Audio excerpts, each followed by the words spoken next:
nze Saha mwagaliza, Bebe mwagaliza, Shiba mwagaliza, Palaso mwagaliza. Bamaze emyaka 8 teba meeting. Kyokka nga tebwe ba meeting, they can bring something on table. Buli omu family n'erya n'enywa. Nze nsobola okuyita n'empita n'omuntu gw'otakolagana naye kuba mu bakwano bange ate manjagala kulyamu namwe kaddina. Bwe baba basobodde okutuula ne tunyumyamu ne tuseka ne twejjukanya ng'abooluganda. Tulinde ng'olaba kivu. Bw'oba obeetaaga bakwano bo olina okubagatta. Wadde balina ebizibu byabwe gwe olina okuba mukwano gwabwe. Nze mba mukwano gwo nga n'oli mukwano gwange.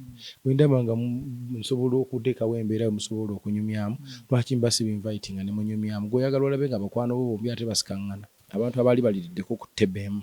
They will always remember that table. Me, I stand for share, spread love. You know? Era kyova olaba nga ne Palaso nsanyuse nnyo okulaba nga bazze ne babuuza ku maama waabwe nga bali wamu. Me, I stand for that. That's what I stand for. Era ne bawuliriza ennyimba zange. Ennyimba zange, it's all about happy and love. Mukama Katonda yennyini akugamba nti agali awamu. Wali owuliddeko Mukama nga akugamba nti no, divided we go up or divided we fall. So if you really think big, you cannot celebrate wars. People have to make business. People have to make money. People have to develop the industry.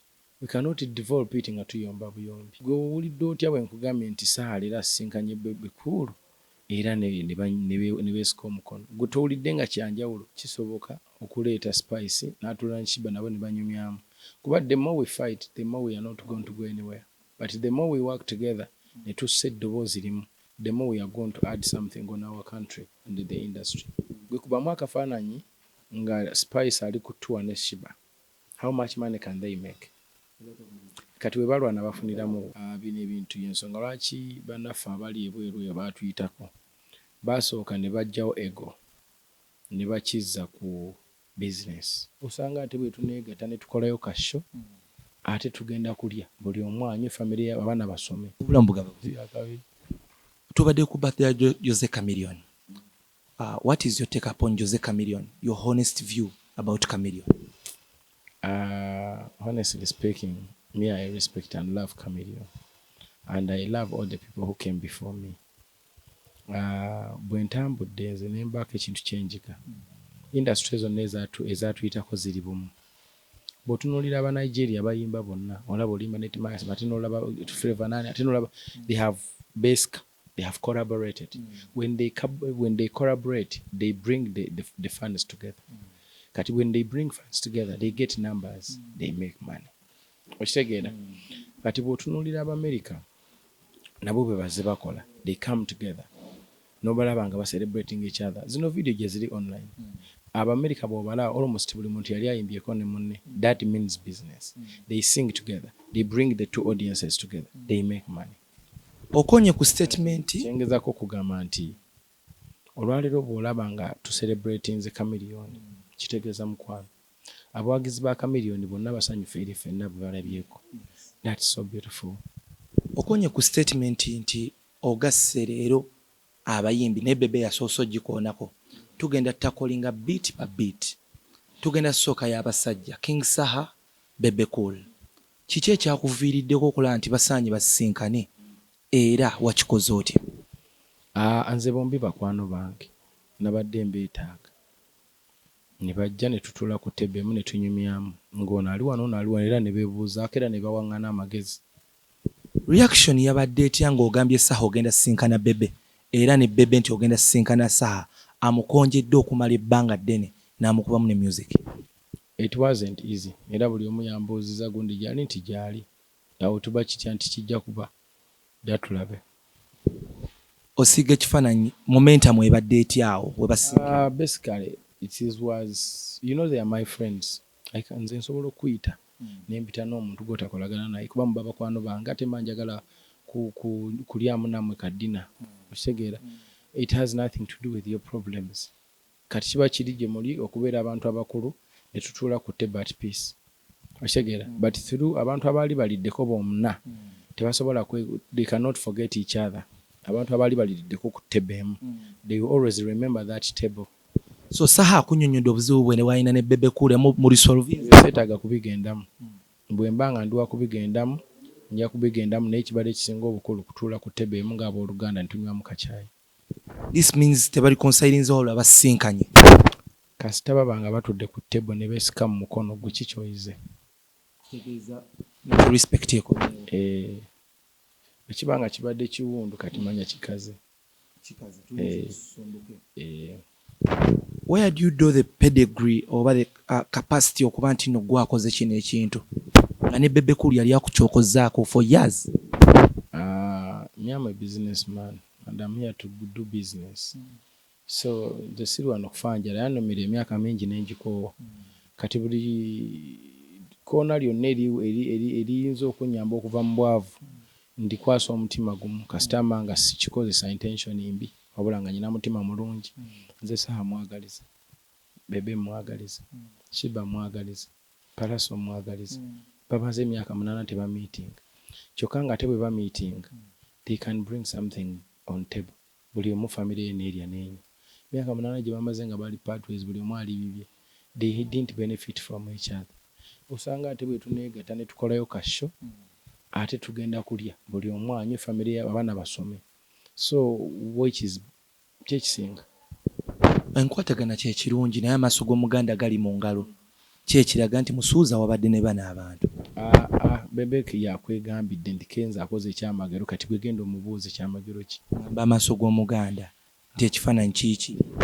Ebyo kati ate tebyabadde na byakwogerwako wano kubanga eri meeting ya yaffe ya Luganda kunywa mu kacaayi yakwogera business. What was the business? Si buli kintu kirina okumanyibwa era Bebe yanzise sandibadde namono kasasiro. Shiba olowooza asobola okuddamu n'akolagana ne Palaso after 8 years. Bakolaganye okyobumanya bakolagana era bwe baba basobodde okutuula ne tunyumyamu ne tuseka ne twejjukanya ng'abooluganda tulinde ng'olaba kivulu. Kinsanyusizza ne neebuuza ye lwaki Biga ayitayitibwa ku mmeeza eno. Oyo okuteese ajja kuyitibwa naye ndowooza ali UK. Ndowooza namulabyeko ng'ali UK eyo. Kyoga platform eri eya Biga okutuulako ne Eddy Kenzo. Ninaku obuzibu wali ondabeko nga muvuma. Ebbanga lyakukyokozezza n'akuyita kino kyokozza nze ondabeko nga mukyokozi. Yali azeeko okumbuuza ne ŋŋaana. Gwe ondabeko ekigambo kyonna ekibi kye mwogerako. Kakati nze ate olutalo luba luvaawo. Since kati industry eri open for reconciliation, Bebe Cool, Bobi Wine olunaku olwaleero apostinze kamiliyoni. Naawe kennyini twesuubira era namwe mwetaaga okwekolamu omukago era mutuule. Nze Bobi Wine siba nkikugamba nje kikuddiramu simuyinaako buzibu. Simuyinaako buzibu. Ye bw'aba abunyinako I don't know neze sibulina era sisobola kumusanga ne simubuuza. Okupostinga kamiliyoni za kibuvudde ku ki? Abasinga bagamba akaliro kamwokyezza kayakomya mu industry. Ebyo bibye saagala kumanya nnyo sinza kwogerera muntu nze siri Katonda siri malayika. Yamanyi kyakoze era na lwaki akikoze but me am happy for that act. Gw'owulidde otya nga bano olowooza bonna batudde ku mmeeza y'emu? Owulidde otya nga gwe omuntu yakini? That's what I stand for. Me I stand for share spread love. You know? Era kyova olabanga ne Palaso sanyuse nnyo okulaba nga bazze ne babuuza ku maama waabwe nga bali wamu. Me I stand for that. That's what I stand for. Era ne bawuliza ennyimba zange. Nnyimba zange it's all about happy and love. Nze siddaawo nnyo okuyimba nnyimba zinaakaabya abantu nti bananga ebizibu bitumalawo tugenda kufa. Me I don't belong to that category. I'm a vibe man. Era buli wondabira manya omusanyusa azze. Nze ndi musanyusa so I love to see happiness and nkubuuza Shiba ne Spice bayimiridde batya ku ludda lwo ofuuse omukwanaganya? Simanyi. Nayo nteekateeka yabwe yonna. Mukama bw'anaaba asazeewo. Ekirowoozo kino wakijjeewa oba oludde nakyo bbanga? Nze nkugende nti bali bakwano bange. Bwe mbanga mbeetaaga kati nkola nte kati kagwe kitwale nti bonna bakwano bo beetaaga okolota buli omu muyitako lulu. Mulabira mu nsonda ye. Ate otawo toba mulambulukufu. Bw'oba obeetaaga bakwano bo olina okubagatta. Wadde balina ebizibu byabwe gwe olina okuba mukwano gwabwe. Nze mba mukwano gwo nga n'oli mukwano gwange. Bwe ndaba nga nsobola okuteekawo embeera musobola okunyumyamu lwaki mba siba inviting ne munyumyamu gwe oyagala olabe nga bakwano bo bombi ate basikaŋŋana. At some point nawe olina abakunyiiza oba abakunyiigira bo obasaba ebisonyiwo. Ebiseera ebisinga nze siwaana n'abantu. I have no beef with people. I'm a free guy. I'm minding my business. And whatever people have with me, it's none of my business. It's their problem. Because me, I don't have a problem with you. When you have a problem with me, it has anything to do with me. You understand? Until I have a problem with you, then it has anything to do with me. Nego obanga gwanyinako obuzibu, naze sibukuyinako, then ebiba bizibu byosi byange. Kino kirekawa industry. Entalo nga zibadde zitambuza industry ne music nga afubutuka. Zitambuza industry kwaba abalooleza okumpi nga baagala kusekamu naye abaagala okuzimba era n'okukola ssente babirivingira mu unity. Mukama Katonda yennyini akugamba nti agali awamu. Wali owuliddeko Mukama ng'akugamba nti no divided we go up or we divided we fall. So if you really think big, you cannot celebrate wars. This is at some point Spice yasinkanako Shiba era ne ba falling out. Bano bonna basinkanye parties biri. Palaso Shiba. Saha Bebe. Kyogamba tetulabeko mbeera yemu yeevoola. Entalo teziyinza kuggwawo kuba nammwe abazipromoting nga mutaddemu amaanyi era mukola n'amaanyi okola nti zibaawo mukole. That is the truth. That is the bitter truth. You, the media, you cannot work without wars. So you have to make sure that weziri. But sibanenya because namwe mulina okukola. Kati kiri gye tuli ffe be mwawukanye okulaba nti twawukana mu magezi. Musigala nga muli happy nga naffe tugenze mu maaso. Oba osinkanyiza Palaso ne bali bonna. This is personal. Lwaki tosinkana ku Rema Namakula? Nze nyinako obuzibu. Gwe tewandaba nga ndina amaalo. Bw'aba asobola okukwata omwana n'amumpa mbeereko naye. Kiba kitegeeza nti kifaananyi kikyolabaawo. Anti nze siri oli omukyala ayina bbaawe. Osigedde kati va ku bino eby'ekiyimbi olw'okuba bonna bayimbi. She's somebody's wife. Bwe mba nga njagala okumulaba, they will invite me or I will invite them with a husband. Why not? Tulina bujja. Ate obwaki? Obwaki? Manyi abantu wano abalina obujja. Sibulina, bo babulina. Bo babulina obujja naye nze sibulina. Nze ndi musanyufu nnyo okulaba nti ffe nga bannayuganda naddala ffe abayimbi tutandise okucelebrating each other. Abantu bakyali balamu tabalinda kufa. Bino ebintu y'ensonga lwaki bannaffe abali ebweru baatuyitako baasooka ne bajjawo ego ne bakizza ku business. This is business. This means business. Kubanga bw'obanga osobodde okulaga omuntu omukwano nga kyali mulamu era ne musobola okubaako business ze mukola ezibatwala mu maaso. You know what that means? That you are going to earn and have something to eat. Mba mugenda kufuna ekyokulya. Naye buli we mulwana, buli omu asigala alira mu kakoona ke, buli omu alira mu kaswani ke katono, naye bwe mutuula ku lujjuliro, awo omukwano gubaawo wabaawo n'enkulaakulana. So that's what it means.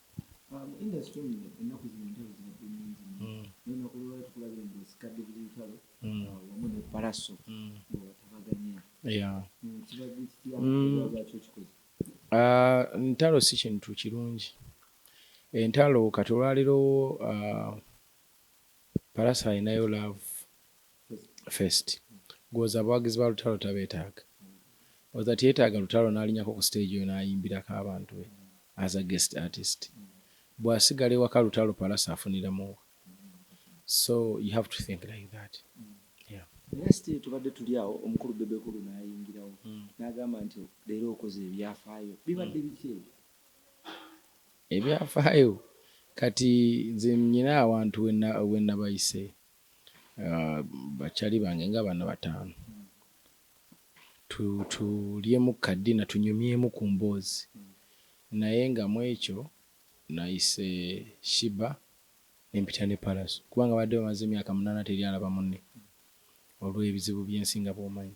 Naye leero basobodde okusikangana mu mukono ne banyumya era ne tunyumiza ddala ku round table. Era ne nsobola okuyita Bebe Kulu ate era ne mpita ne Saha. Ne tutuula ku ttebe emu ne tulya ne tunywa ne tunyumya. And ne basikangana ne ku mukono era ne banyumya era ne bateesa era n'olanga baseka. So that's why ndoza Bebe Kulu akireese. naye ng'ekyo kibadde kyaffe kya gwe mwali weesigama nti buli kintu kirina okuba nga kigenda mu mawulire. Ekyo kibadde kyange nganze kuba nze njagala nnyo okulaba ku Luganda. Ate tetulina nsonga lwaki tulwana. This is a baby industry. Ebyokulwana oba obutategeeragana ebyo bijja kubaawo, tebisobola kuggwaawo. Era abantu ojja balaba nga bali mu mawulire nga waliwo ayogedde ekigambo. Naye ebyo bibaawo ne mu famire gye tubeera, bibaawo on a daily. Ekintu kisobola okubaawo n'oyogerera muganda we ekigambo bano anything mubimanyi bino, this is a daily life. Era sigamba mbu olw'okuba abantu bano nze mba meetings olumu ne banyumyamu tikitegeeza nti tewali obuzibu bujja kubaawo bulala. Buba bujja kubaawo naye tulina okubulwanyisa. So nga mu mbeera emu oba endala, mwene embeera mwe tuli egenda mu maaso, obumu bwetaagisa nnyo. People are getting old. People have to make business. People have to make money. People have to develop the industry. We cannot develop it nga tuyomba buyombi. Wabula tuba tulina okuba akati n'akadde we tuteesa. Gwe owulidde otya bwe nkugambye nti Saha leero asisinkanye Bebe Cool era ne beesika omukono? Gwe towulidde nga kyanjawulo, towulidde essanyu. Ne nkugamba nti Shiba ne Palaso batuddeko ku ttebe emu ne banyumyamu. Nga tebanyumyamu nno munnange nno bintu biri awo bya kisiru wabula eby'amagezi ate ebibatwala mu maaso nga bo. Ebintu ng'ebyo biba tebyetaagana kugenda mu mawulire nti mubimanyi kubanga it's just our normal life. You know? Lwakuba nti Bebe yakikoonyeeko naye nga saagala mumbuuza ate mukole ki, but it was that simple. Okusinziira nga wobalabye woba meetingsizza enkolagana ezzeewo kubanga omukulu King Saha abadde mukambwe nnyo for years and years. Ekyo sijja kulimba, Mukama yasinga okumanya, but esinga obukulu buli omu akutteko mu ngalo za munne. Ebisigadde tunaalabira eyo. N'ebiki byolabye byeboogeddemu n'olaba mutuufu Eddy Kenzo Abataganyiza nti omulimu gwenkoze at least si mulimu, Katonda yabikola, nze bonna bakwano bange. So they come as nze nabo invitinze nga mikwano gyange. Tutule ku same table, tulyemu kadina, tunyumyemu emboozi kuba nze bakwano bange. Ekyokuba nti bo balinamu obuzibu byabwe ebyo byabwe. Naye bwe batuula ku ttebe emu ne banyumya bulungi nga tera avumya munneera ne baseka ne banyumya. That is so beautiful. Abasinga bagamba nti nno Bebe Cool bamuwalana nnyo naye obuli awo ye nga tawalana. Kino gwe kimulabamu nga sijja kulimba nti ebintu bino nze mbigoberera nnyo kuba saagala ntalo, kyova olaba ngezaako nnyo zimalawo. Amukyala ogasse Shiba ne Palaso. Sibagasse. Kale ke tukitwale nti obagasse ffe. Era omulimu gwokoze mulungi neera sitiiru waliyo Shiba. Nze ndeese ne batuula ku ttebe emu ne banyumyamu. Era kisoboka okuleeta spice n'atuula ne Shiba nabo ne banyumyamu. Kuba the more we fight, the more we are not going to go anywhere. But the more we work together, ne tussa eddoboozi limu, the more we are going to add something on our country and the industry. Yes.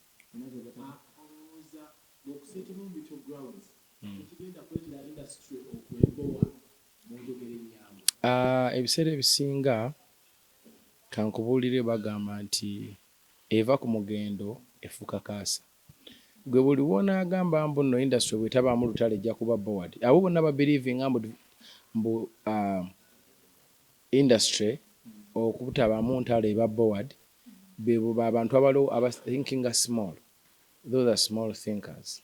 Abantu bonna abalowooza business, they believe in unity, they believe in work together so that they can make money.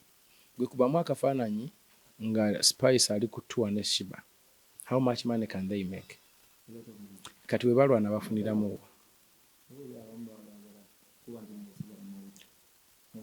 Okusigala mu mawulire ate kiki ng'oli mwavu? Okubeera mu mawulire ng'oli mwavu era nakyo tekikola.